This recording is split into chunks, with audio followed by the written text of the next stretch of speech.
আপোনাৰ ভৱিষ্যত কিবা পৰিকল্পনা আপুনি গম পাইছিলোঁ এটা ইংলিছ এলবামৰ কথাও অলপ আপুনি কৈছিলে পৰিকল্পনাটো কেনেকুৱা? ইংলিছ এলবাম মোৰ তিনিটামান গান কৰিছোঁ অলৰেডি আৰু সেইটো অকণমান খৰচী প্ৰজেক্ট, সেইকাৰণে টাইম লৈ কৰিছোঁ আৰু যেতিয়া ফ্ৰী হ'ম তেতিয়া আৰু বাহিৰলৈ যাব লাগিব তাৰ কাৰণে। নিজৰ নতুন ষ্টুডিঅ' বনাইছোঁ মই জোনালীত, তাতে বেছিভাগ কাম কৰিম আৰু চিনেমাৰ কাম চলি আছে। এখন নিজৰ চিনেমা মই লিখি আছোঁ স্ক্ৰিপ্ট ৰবিনালে, চিকাৰ বুলি এখনত মই এক্টিং কৰিম, মিউজিক এক্টিং, সেইখনৰ প্ৰস্তুতি চলি আছে। সেইখন আকৌ বাহিৰত হ'ব বুলি শুনিছোঁ লণ্ডন, তাতে ভিজাৰ প্ৰব্লেম হৈ আছে বাকীবিলাকৰ।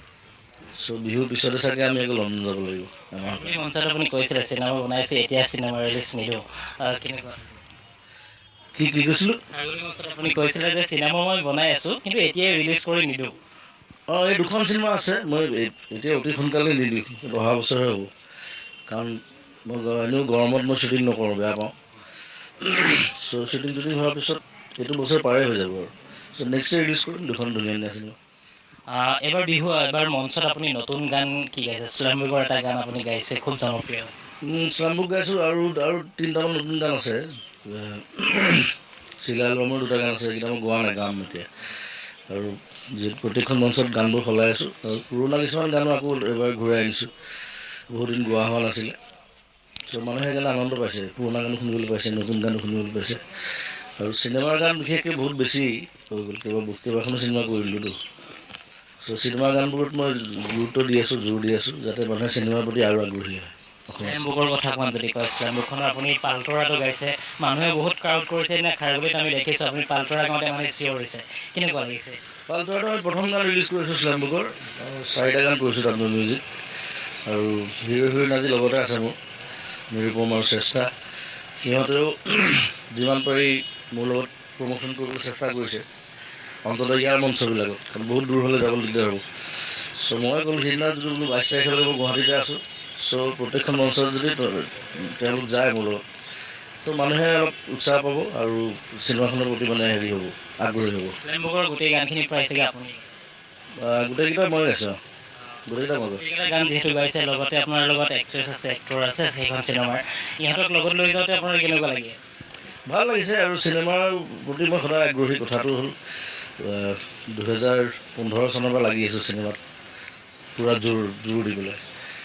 চ' নিজেও বনাই আছোঁ, বেলেগৰ চিনেমাও মই যিমান পাৰোঁ প্ৰমোট কৰোঁ, চবৰে চিনেমা প্ৰমোট কৰোঁ মই। এইখন মই নিজে মিউজিক কৰিছোঁ বুলি নহয়, ক'ৰবাত কোনোবা এখন চিনেমাত হয়তো মই একো কৰাই নাই, তথাপিও মই প্ৰমোট কৰিছোঁ।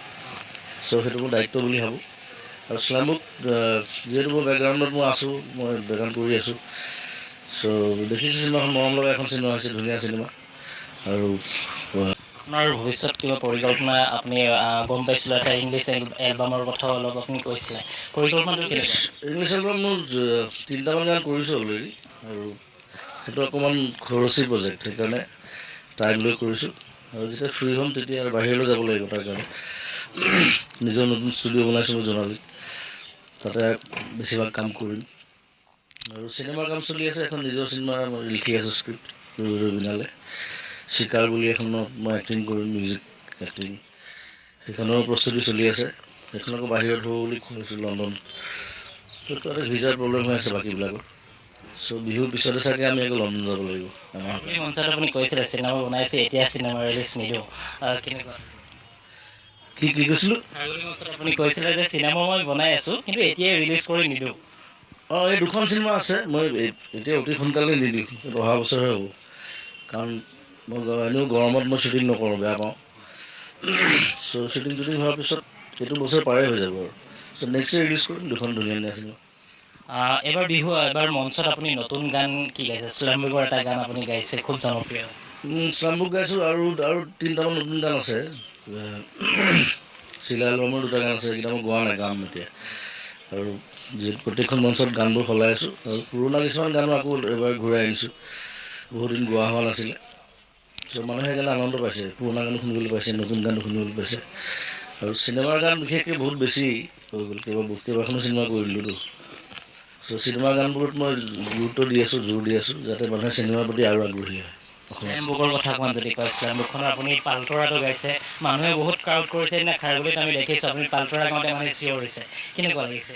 পালতৰাটো আমি প্ৰথম গান ৰিলিজ কৰিছোঁ শ্লামবুকৰ, 4টা গান কৰিছোঁ তাত মই মিউজিক, আৰু হিৰো হিৰইন আজি লগতে আছে মোৰ নিৰুপম আৰু চেষ্টা সিহঁতেও যিমান পাৰি মোৰ লগত প্ৰমোশ্যন কৰিবলৈ চেষ্টা কৰিছে অন্ততঃ ইয়াৰ মঞ্চবিলাকত কাৰণ বহুত দূৰ হ'লে যাব দিগদাৰ হ'ব চ' মই ক'লোঁ সেইদিনা যদি বোলো 22 তাৰিখলৈকে মই গুৱাহাটীতে আছোঁ চ' প্ৰত্যেকখন মঞ্চত যদি তেওঁলোক যায় মোৰ লগত তো মানুহে অলপ উৎসাহ পাব আৰু চিনেমাখনৰ প্ৰতি মানে হেৰি হ'ব আগ্ৰহী হ'ব শ্লেম বুকৰ গোটেই গানখিনি প্ৰাইছেগৈ আপুনি গোটেইকেইটা মই গাইছোঁ গোটেইকেইটা মই গোটেইকেইটা গান যিহেতু গাইছে লগতে আপোনাৰ লগত এক্ট্ৰেছ আছে এক্টৰ আছে সেইখন চিনেমাৰ ইহঁতক লগত লৈ যাওঁতে আপোনাৰ কেনেকুৱা লাগি আছে ভাল লাগিছে আৰু চিনেমাৰ প্ৰতি মই সদায় আগ্ৰহী কথাটো হ'ল 2015 চনৰ পৰা লাগি আছোঁ চিনেমাত পূৰা জোৰ দি পেলাই চ' নিজেও বনাই আছোঁ বেলেগৰ চিনেমাও মই যিমান পাৰোঁ প্ৰমোট কৰোঁ চবৰে চিনেমা প্ৰমোট কৰোঁ মই এইখন মই নিজে মিউজিক কৰিছোঁ বুলি নহয় ক'ৰবাত কোনোবা এখন চিনেমাত হয়তো মই একো কৰাই নাই তথাপিও মই প্ৰমোট কৰিছোঁ